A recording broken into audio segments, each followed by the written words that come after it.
Hello everyone, আমি সংকলিতা চলে এসেছি নতুন একটা ব্লগ নিয়ে। তো কিছুদিন আগে আমরা চলে গেছিলাম লিটুং অ্যাভিনিউতে চাইনিজ নিউ ইয়ারের ডেকোরেশন দেখতে। এখানে তো চাইনিজ নিউ ইয়ার শুরু হয়েছে 29 জানুয়ারি থেকে, চলবে এখন মিড ফেব্রুয়ারি অবধি অলমোস্ট। আজকে আমরা চলে এসেছি লিটুং অ্যাভিনিউতে আবার। এখানে আগের দিন এসেছিলাম ক্রিসমাস ডেকোরেশন দেখতে, আজকে এসেছি চাইনিজ নিউ ইয়ারের ডেকোরেশন দেখতে। আপনাদেরকে দেখাবো, সাথে থাকুন। এই জায়গাটা মানে লিটুং অ্যাভিনিউ বছরের বিভিন্ন সিজনে বিভিন্ন রকমভাবে সাজানো হয়। যেমন এর আগে যখন এসেছিলাম ক্রিসমাসের জন্য, তখন ক্রিসমাসের মতো করে ডেকোরেশন করেছিল। এখন আবার নিউ ইয়ার স্পেশাল ডেকোরেশন করেছে।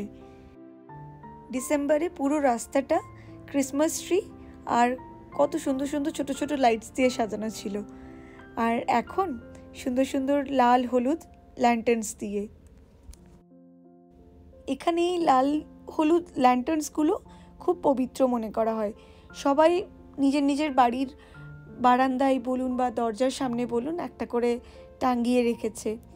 আর এখানে দেখুন এই ছোট ছোট যে কমলালেবুর গাছগুলো দেখছেন, এগুলো কিন্তু আসল কমলালেবুর গাছ। সব কটাতে দেখলাম, আমরা তো প্রথমে ভেবেছিলাম নকল বুঝি, কিন্তু সামনে গিয়ে দেখলাম সব কটাই আসল। আর এখানে বিভিন্ন যে গাছের দোকানগুলো আছে সেখানে প্রচুর বিক্রি হচ্ছে এই অর্কিড, চেরি ব্লসম ট্রি আর কমলালেবুর গাছ।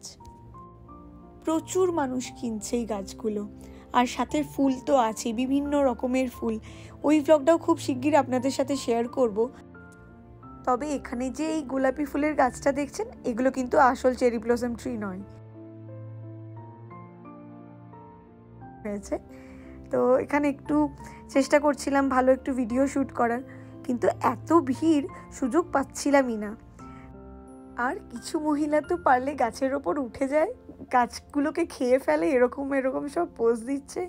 আমি আর শিলাদিত্য কি হাসছিলাম। যাই হোক, ওনারাও হাসছিলেন এরকম পাগলামি করতে করতে, যখন দেখলেন আমরা ওনাদের জন্য দাঁড়িয়ে আছি, ফটো তুলতে পারছি না এরকম। তো যাই হোক, ওখানে আর বেশি সময় নষ্ট না করে আমরা চলে এলাম এই স্টলগুলো ঘুরতে। আর স্টল ঘুরতে এসে দেখি ছোট ছোট কিউট কিউট পাপ্পিগুলো এত সুন্দর, আর এরা খুব কথা শোনে জানেন। মানে ওদের ধরুন কিছু না বললে ওরা আপনার কাছেই দাঁড়িয়ে থাকবে। বিভিন্ন জায়গায় সবাই একটা করে বা দুটো করে যে কুকুর নিয়ে ঘুরছে, সবাই নিজেদের পেটগুলোকে ছেড়ে রেখে দিচ্ছে, ওরা কিন্তু ওদের মালিককে ছেড়ে কোথাও যাবে না। আমাদের ওখানে আমরা কি দেখি, সচরাচর কেউ নিজের কুকুর বা বিড়াল নিয়ে বেরোলে তারা ঠিক সুযোগ পেলে দৌড়ে চলে যাবে, আমাদেরকে পেছন পেছন দৌড়তে হয়। এখানে তো পুরো উল্টো, এখানে মানুষজন তার পেটকে এক জায়গায় নামিয়ে চলে যাচ্ছে অন্যদিকে ঘুরতে, কিন্তু পেট ঠিক তার ওনারের পেছন পেছন গিয়ে পৌঁছে যাচ্ছে। এখানে তো রাস্তার মোড়ে মোড়ে এরকম পেট শপ দেখতে পাই, যেখানে কত ছোট ছোট পাপ্পি, আবার ধরুন কত ছোট ছোট বেড়াল এরকম দেখতে পাচ্ছি। আর এই সব স্টোরিগুলো আমার বাড়িতে বলায় আমার দিদির মেয়ে দুটো তো পাগল হয়ে গেছে কবের থেকে। ওরা বলছে তোরা যখন ইন্ডিয়া আসবি প্লিজ একটা পাপ্পি আমাদের জন্য নিয়ে আসবি। মাথা খারাপ করে রেখে দিয়েছে একদম। তো যাই হোক, তারপর আমরা স্টল ঘুরতে ঘুরতে এসে পৌঁছলাম এই জায়গাটায়। এই যে লাল কাগজের ওপর যে ওই ছবিগুলো আঁকছে, এইগুলো আঁকার পর এরা সব এইগুলো নিয়ে যাচ্ছে, কেউ গাছে টাঙাচ্ছে, আবার কেউ নিজের বাড়ির দরজায় টাঙাচ্ছে। কিছু নিশ্চয়ই পবিত্র মনে করা হয়, সেজন্যই অনেকেই কিনে নিয়ে যাচ্ছে, নিজেরা বানাচ্ছে। তো আমাদের ঘোরা এখানে কমপ্লিট। এবার আমরা যাচ্ছি কোথায়, কোথায় যাবো? দিল্লি বাদে তো আমরা যাব এখন, দেখি। তো তারপর আমরা লিটুং অ্যাভিনিউ থেকে বেরিয়ে চলে গেলাম কজওয়ে বেতে একটা ইন্ডিয়ান রেস্টুরেন্টে, নাম দিল্লিওয়ালে। দুর্দান্ত খাবার করে।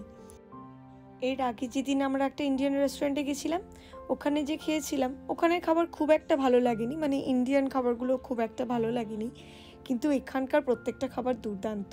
তো আমরা নিয়েছিলাম তন্দুরি চিকেন আর নিয়েছিলাম ছোলে ভাটুরে।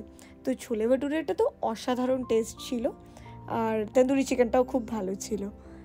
ওদিকে অনেকেই ফুচকা তো নয়, পানিপুরি তারপরে সমোসা এইসব খাচ্ছিল। আমরা পানিপুরি নিলাম না, কারণ আমরা তো বাঙালি, আমাদের ফুচকাই দরকার, আমাদের পানিপুরি ঠিক খেয়ে পোষাবে না। তো সেজন্য ভাবলাম না থাক, পানিপুরি আমরা খাবো না, বাড়িতে ফুচকাই খাবো, এখানে এই দুটো এনজয় করি। ও সাথে ট্রাই করেছিলাম হট গোলাপ জামুন, ওটাও দুর্দান্ত টেস্ট ছিল। তো যাই হোক, আমাদের খুব ভালো লেগেছে এখানে খাওয়া দাওয়া করে, ইচ্ছে আছে আবারও আসার। এখানে এভরি সানডে লাঞ্চ বুফে হয়, তো দেখি কোনো এক সানডে ধরে আবার আসবো। আজও আর কি, এবার বাড়ি ফেরার পালা। চলুন ব্লগটা তাহলে এখানেই শেষ করছি। ব্লগের শেষে সবাইকে জানাই চাইনিজ নিউ ইয়ারের শুভেচ্ছা। সবাই ভালো থাকবেন, ব্লগটা ভালো লাগলে একটা লাইক করে দেবেন। বাই।